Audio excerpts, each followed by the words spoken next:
नमस्कार दोस्तों, स्वागत है आप लोगों का आपके अपने फेवरेट साइंस की क्लास में। साइंस में बायोलॉजी लेकर आया है आज आप लोगों के लिए। तो आप लोग इस क्लास का एंजॉय लीजिए और इस क्लास को पढ़िए, ध्यान से देखिए और इस क्लास से बहुत ही लाभदायक क्वेश्चन आप लोगों को देखने को मिलेगा। तो चलिए लेट न करते हुए देख लेते हैं क्या सब क्वेश्चन कह रहा है। क्वेश्चन नंबर 1 में कह रहा है, मानव शरीर की सबसे लंबी हड्डी कौन सा है। दोस्तों आप लोग को बता दें कि इस क्लास के अंत में महत्वपूर्ण एक ऐसा टॉपिक रखे हैं जो आप लोगों को डायरेक्ट किसी भी कंपटीशन एग्जाम में फंसेगा, तो आप लोग अंतिम तक जरूर देखें। ए ह्यूमरस, बी फीमर, सी टिबिया, डी स्पाइन। क्या हो जाएगा मानव शरीर की सबसे लंबी हड्डी? है देखिए ये जो दिया हुआ है आप लोग के लिए फिगर सहित हम लाए हैं, ठीक है। इसके लिए जिसके लिए आपको अब जो है ज़्यादा दिक्कत करने की ज़रूरत नहीं है और ध्यान में आप लोग को ये रहेगा कि कौन सा हड्डी क्या है, कौन सा बॉडी पार्ट्स कौन सा है, तो आप लोग को याद रखने में आसानी होगी। तो इसका सही जवाब क्या हो जाएगा? इसका सही जवाब हो जाएगा फीमर। ये फीमर जो होती है जांघ की हड्डी होती है, थाई की हड्डी होती है और ये पूरे बॉडी में, पूरे शरीर में सबसे बड़ी हड्डी होती है, ठीक है। चलिए नेक्स्ट क्वेश्चन पे चलते हैं, क्वेश्चन नंबर 2 पे। क्वेश्चन नंबर 2 क्या कह रहा है देखिए, रक्त शुद्ध करने वाला अंग कौन सा है। मतलब मानव शरीर में जो ब्लड को प्यूरिफाई करता है, जो ब्लड को, खून को शुद्ध करता है, छानता है, वो उस अंग का क्या नाम है? ए यकृत, बी हृदय, सी फेफड़े, डी गुर्दा या किडनी, जिसको इंग्लिश में किडनी भी कहा जाता है। क्या है इसका सही जवाब बताइए आप लोग, कमेंट बॉक्स में जवाब दीजिए क्या हो जाएगा सही जवाब। दोस्तों आप लोग सही जवाब दीजिए। देखिए ये वही अंग है, ये जो है ये दोनों तरफ ये वही अंग है और इस अंग का क्या नाम है बताइए आप लोग कमेंट बॉक्स में। इस अंग का नाम है डी गुर्दा, किडनी जिसको कहते हैं, ठीक है। चलिए नेक्स्ट क्वेश्चन पे चलते हैं। नेक्स्ट क्वेश्चन क्या कह रहा है देख लीजिए, क्वेश्चन नंबर 3। और ये क्वेश्चन नंबर 3 क्या कह रहा है देखिए, मनुष्य के शरीर में कितने रक्त समूह होते हैं। ये जो ब्लड का आपको आप लोगों को फिगर दिख रहा है, ये ब्लड का फिगर जो दिख रहा है, ठीक है, ये ब्लड का जो फिगर दिख रहा है इसके बारे में पूछ रहा है कि मनुष्य के शरीर में कितने प्रकार के ब्लड ग्रुप होते हैं। कितने प्रकार के ब्लड ग्रुप होते हैं बताइए आप लोग कमेंट बॉक्स में। 2 प्रकार के, 4 प्रकार के, 6 प्रकार के या 8 प्रकार के, कितने प्रकार के ब्लड ग्रुप होते हैं कमेंट बॉक्स में जवाब दीजिए। कितने प्रकार के ब्लड ग्रुप होते हैं जवाब दीजिए। तो आप लोग को बता दें कि हमारे शरीर में जो ब्लड ग्रुप होते हैं वो 4 प्रकार के होते हैं। कितने प्रकार के? 4 प्रकार के, ठीक। कितने प्रकार के होते हैं? 4 प्रकार के। और इस चारों प्रकार का नाम हो जाता है, आप लोग देखिए ध्यान से देखिए, पहला होता है ए, उसके बाद होता है बी, उसके बाद होता है ए बी, उसके बाद होता है ओ, ठीक। दोस्तों आप लोग कमेंट बॉक्स में ये बताइए कि कौन सा ब्लड ग्रुप सभी व्यक्ति को दिया जा सकता है, ठीक है।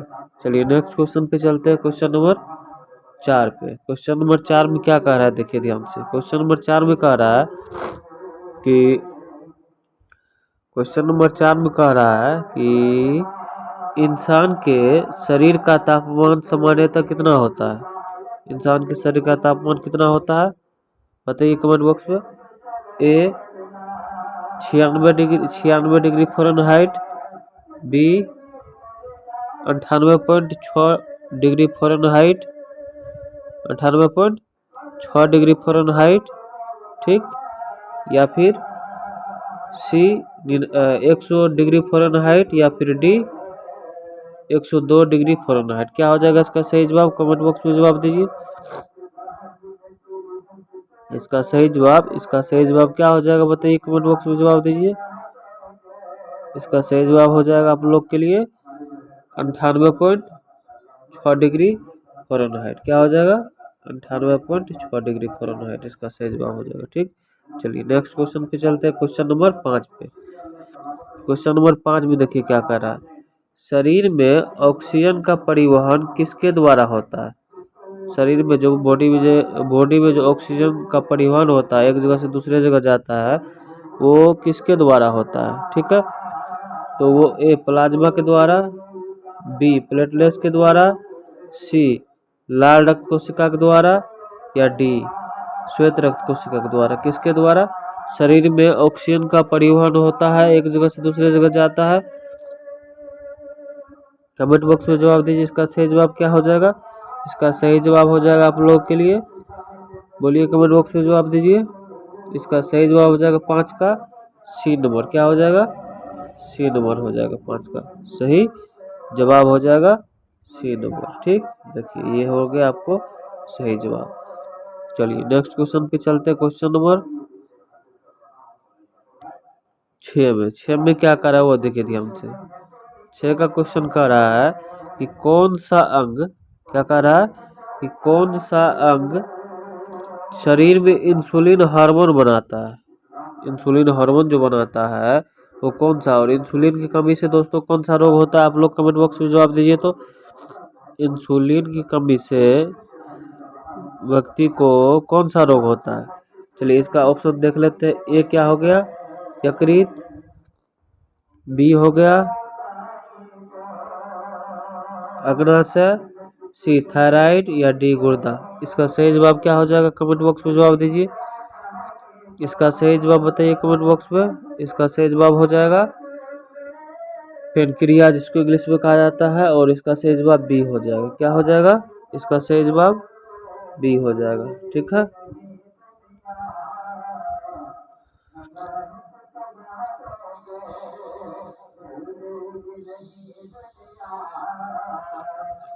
इसका सही जवाब हो जाएगा बी हो जाएगा। ठीक, अगना से नेक्स्ट क्वेश्चन पे चलते हैं। क्वेश्चन नंबर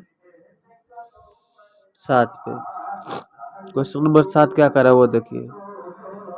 कौन सी ग्रंथि शरीर की वृद्धि को नियंत्रित करता है? ए थायराइड, बी पिट्यूटरी, सी एड्रिनल, या डी पेनक्रियाज। जो शरीर की वृद्धि को नियंत्रित करता है, इसी क्लाइंट पे जो है शरीर का ग्रोथ डिपेंड करता है। शरीर का ग्रोथ होता है वो मनुष्य के शरीर में, वो उस अंग का क्या नाम है? उस अंग का नाम है, ये जो अंग है ये उसी अंग, वही अंग है जो माथे में रहता है, मतलब दिमाग में रहता है, ब्रेन में। तो उस अंग का क्या नाम है बताइए? उस अंग का नाम है पिट्यूटरी ग्लैंड। क्या नाम है? Pituitary gland. ठीक, इसी अंग से मनुष्य का शरीर जो है वो वृद्धि करता है। नेक्स्ट क्वेश्चन पे चलते हैं। क्वेश्चन नंबर 8 में। क्वेश्चन नंबर 8 क्या कर रहा है वो ध्यान से देखिए। क्वेश्चन नंबर 8 कर रहा है, मनुष्य की आंख कितने रंगों में को पहचान सकती है? ए सैकड़ों, बी हजारों, सी लाखों, डी केवल 3। कितने रंगों को पहचान सकती है मनुष्य का आंख? तो दोस्तों इसका सही जवाब क्या हो जाएगा? आप लोग कमेंट बॉक्स में दीजिए। इसका सही जवाब हो जाएगा लाखों रंगों को पहचान सकती है मनुष्य का आंख जो है, वो लाखों रंगों को पहचान सकती है। नेक्स्ट क्वेश्चन देख लेते हैं। सबसे छोटी हड्डी मानव शरीर की कौन सी हड्डी है?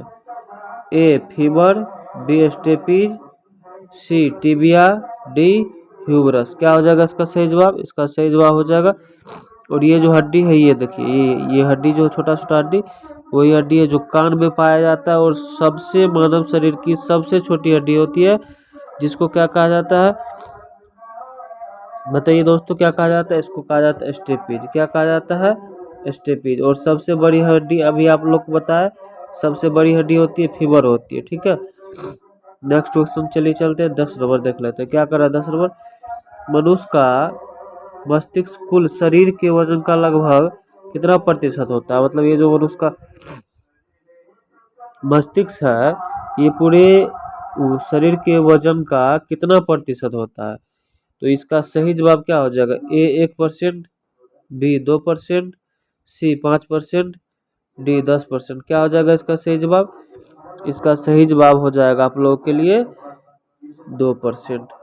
ठीक है, अगर मान के चलिए उसका शरीर 50 किलो का है, और 50 किलो का 2% ये होगा, तो 50 किलो का 2% निकाल दीजिए। 50 किलो का 2%, 0 0 खत्म हो गया, 2 से काट दीजिए और ये 5 से काट दीजिए, 5 दूना 10, 2 से 2 एक बार में। मतलब क्या कि ये जो शरीर अगर जिसका 50 किलो का रहेगा उसका जो ब्रेन होगा वो 1 किलो का होगा। आप लोग को समझ में आ रहा है अच्छी तरह से? तो चलिए नेक्स्ट क्वेश्चन देख लेते हैं, क्वेश्चन नंबर 11। क्वेश्चन नंबर 11 में क्या कह रहा है देखिए, शरीर का कौन सा अंग सबसे तेजी से कार्य करता है? ए हृदय, बी आँख, बी मस्तिष्क, सी आँख, डी फेफड़ा। क्या हो जाएगा इसका सही जवाब? इसका सही जवाब हो जाएगा जो हमेशा सबसे तेजी से कार्य करता है, और हमेशा नहीं, जो वह अंग जो सबसे तेजी से कार्य करता है वो कौन सा है? तो वो आँख है। क्या है? वो हमारा अंग जो है वो आँख है। ठीक, ध्यान से दोस्तों आप लोग चीज़ों को समझते जाइए और कमेंट में जवाब देने का कोशिश कीजिए। त्वचा किस विटामिन के निर्माण में मदद करती है? हमारी जो त्वचा है, ये जो पूरा ब्यूटीफुल त्वचा आप लोग को दिख रहा है, स्किन दिख रहा है, ये कौन से विटामिन का निर्माण में मदद करती है? Vitamin A, vitamin B, vitamin C या विटामिन डी? कौन से विटामिन में निर्माण करती है त्वचा? तो दोस्तों आप लोग को बता दें कि हमारे शरीर में विटामिन डी जो बनता है वो सूर्य के प्रकाश के पड़ने पर ही, ये जो त्वचा है इस त्वचा पर सूर्य के प्रकाश जैसे ही पड़ता है, सनलाइट जो है वो सनलाइट जैसे ही पड़ता है, यहाँ से सनलाइट जैसे ही त्वचा पर आता है तो तुरंत ये एक्टिव हो जाता है विटामिन डी जो हमारे शरीर में होता है और वो बनने लगता है। तो विटामिन डी त्वचा की मदद से, ठीक है, और सूर्य के प्रकाश की किरण से हमारे शरीर में विटामिन डी बनता है। नेक्स्ट क्वेश्चन देख लेते हैं, क्वेश्चन नंबर 13। हृदय में कुल कितने कक्ष होते हैं, मतलब कितने चैम्बर होते हैं? हृदय में कितने चैम्बर होते हैं? ए 2 चैम्बर, बी 3 चैम्बर, सी 4 चैम्बर, डी 5 चैम्बर। ये जो हृदय है, ये जो हार्ट है, इसमें ये कितने भाग में बटे हुए होते हैं? तो इसका सही जवाब दोस्तों आप लोग बताइए, कमेंट बॉक्स में दीजिए। क्या हो जाएगा इसका सही जवाब? सही जवाब हो जाएगा इसका 4 भागों में बटे होते हैं। कितने भागों में? कितने भागों में बटे होते हैं? ये 4 भागों में बटे होते हैं। ठीक, ये जो बटे होते हैं ये 4 भागों में बटे होते हैं। नेक्स्ट क्वेश्चन देख लेते हैं, क्वेश्चन नंबर 14। क्वेश्चन नंबर 14 में क्या कह रहा है वो देखिए ध्यान से। क्वेश्चन नंबर 14 कह रहा है कि शरीर में कौन सा तंत्र सूचना का आदान प्रदान करता है? किसका? सूचना का आदान प्रदान करता है। ए पाचन तंत्र, बी श्वसन तंत्र, सी तंत्रिका तंत्र, डी उत्सर्जन तंत्र। कौन सा अंग जो सूचना का आदान प्रदान करता है, मतलब हमारे इंफॉर्मेशन को एक जगह से दूसरे जगह कौन सा अंग भेजता है? और ये अंग ऐसा अंग है दोस्तों कि शरीर के हर एक अंग में जो सेंसिटिविटी एरिया होता है, हर एक अंग में इंफॉर्मेशन पहुंचाता है और उस अंग को तुरंत ही एक्टिव कर देता है। इस अंग का क्या नाम हो जाएगा आप लोग बताइए कमेंट बॉक्स में। इस अंग का नाम हो जाएगा, ये अंग बहुत ही एक्टिव होता है और ये जल्दी एक्टिव हो जाता है, ये तंत्रिका तंत्र होता है। ये क्या होता है? इस अंग का नाम है नर्वस सिस्टम। अगर ये नर्वस सिस्टम खत्म हो गया तो आदमी कोई काम का नहीं है, तुरंत आदमी कोमा में चला गया, नर्वस सिस्टम अगर गड़बड़ा गया तो।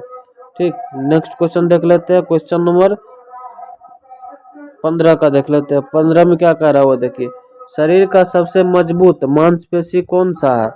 शक्ति के हिसाब से, मतलब पावर के हिसाब से जो मजबूत हड्डी होता है वो कौन सा है? हृदय है, जीभ है जिसको जीभ कहते हैं वो है, जांघ की मांसपेशी है, या जबड़े की मांसपेशी है? जबड़े की मांसपेशी। तो दोस्तों आप लोग को बता दें कि इसका सही जवाब आप लोग कमेंट बॉक्स में दीजिएगा। इसका सही जवाब कमेंट बॉक्स में दीजिएगा, और जिसका सबसे ज़्यादा आंसर सही होगा तो उसका कमेंट हम लोग पिन करेंगे और इधर से रिप्लाई में हट देंगे। दोस्तों अगर आप लोग को ये क्लास, ये साइंस की क्लास, बायोलॉजी की क्लास अगर अच्छा लगा हो तो वीडियो को लाइक कर दीजिए और सब्सक्राइब कर दीजिए।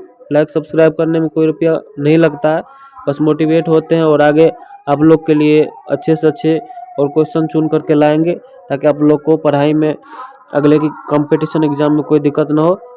Thank you.